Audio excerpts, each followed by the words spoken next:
নতুন ad hoc committee আসার পর পুনরায় কর্মচাঞ্চল্য ফিরেছে হকি পাড়ায়। মাঠে চলছে নতুন কোচ পিটার গেরহার্ডের অধীনে এশিয়ান গেমসের প্রস্তুতি।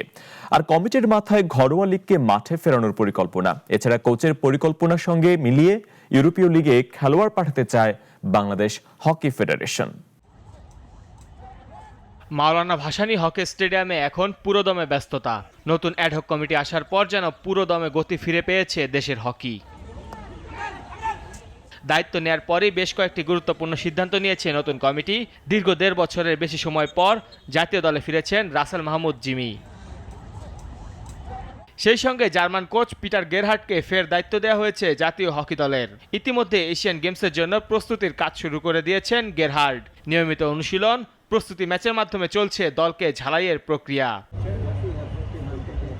নতুন কোচ গেরহার্ড বাংলাদেশের হকিতে ইউরোপীয় শৈলী দেখতে চান। সেই পরিকল্পনায় হকির কমিটিও চায় খেলোয়াড়দের ইউরোপের মাঠে নিয়ে খেলাতে। ওর যে আগের যে প্ল্যানটা ছিল ইউরোপে গিয়ে জার্মানিতে স্পেশালি আমরা অ্যাটলিস্ট 15 থেকে 20টা প্র্যাকটিস ম্যাচ খেলবো।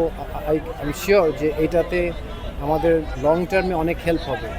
শুধু যে খেলে চলে আসবো তা না, আমাদের একটা লং টার্ম প্ল্যান আছে। যেহেতু আমাদের দেশের লিগটা ইররেগুলার, আমাদের এখানকার অনেকগুলি প্লেয়ারই কিন্তু জার্মানিতে লিগ খেলে বা ইউরোপে লিগ খেলে।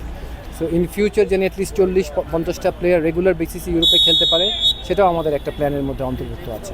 দেশে হকি লিগ অনিয়মিত, খেলোয়াড়দের সবচেয়ে বড় আক্ষেপের জায়গাও এটি। তাই ঘরোয়া টুর্নামেন্ট মাঠে ফেরানোর কাজটা এগিয়ে নিতে চায় ফেডারেশন। আমাদের লিগ ফেরানো ইজ ভেরি ইম্পর্টেন্ট।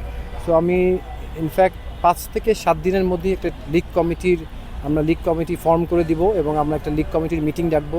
এবং আমার টার্গেট হচ্ছে বাই বিগিনিং অফ সেপ্টেম্বর আমরা ফার্স্ট ডিভিশন লিগটা ইনশাল্লাহ শুরু করতে পারবো। হকি ফিরবে মাঠে, খেলোয়াড়রা পাবে আরও বেড়ে ওঠার সুযোগ। তাতে বিকাশ ঘটতে পারে দেশের হকিতে। সামনে এখন দেখার বিষয় পরিকল্পনার বাস্তবায়ন করে সেই পথে কতটা এগোতে পারে নতুন কমিটি। মেহেদী হাসান মুন্না, নাগরিক।